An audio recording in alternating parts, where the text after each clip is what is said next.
Never bury your talent. Here's what I mean. We know the parable of the talents in Matthew 25. Jesus told the parable of the master who had 3 servants. The master represents Jesus in that story, and the servants represent the church. And the master, Jesus, he gave each of them one. He gave 5 talents, another 2, and another 1. In that story, the talents represent a measure of money, but they can represent resources, abilities, gifts, anything.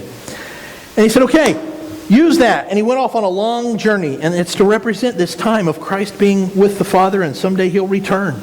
And he's going to settle up and say, okay, what did we do? What'd you do with what I gave you? And in the story, he came to the first guy that he had given 5, and he said, you know what? I experimented. I put it out there. I tried things. I put forth effort, and I produced fruit. I produced good things. I doubled this thing. I've got 10. And he went down to the next guy who had given 2, and he did the same thing. He used it, and he tried things, and he experimented, and he produced fruit for the master. And the master said, well done, good and faithful servant. Way to go. Yay, enter into your master's happiness. This is great. And then he came to the third guy who had given 1 talent, and he said, what'd you do? And he said, well, I didn't want to lose it, so I buried it. And the master says some pretty harsh things if you go back and read that. You wicked, lazy servant. He says you could have at least put it in the bank, and you could have at least made the minimal effort here.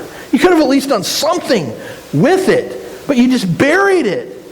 And then he said, take what was given to him away from him and give it to the ones who've already been given, and throw that wicked servant out in the darkness where there will be weeping and gnashing of teeth. Not pretty. So don't sit on your talent. Don't sit on your resources. Don't sit on what you have. Give it a shot. God would much rather, first off, don't ever be afraid to fail. Okay? Don't be afraid to fail.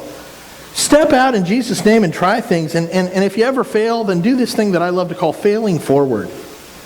You fail, but you learn and you move on. And you get better.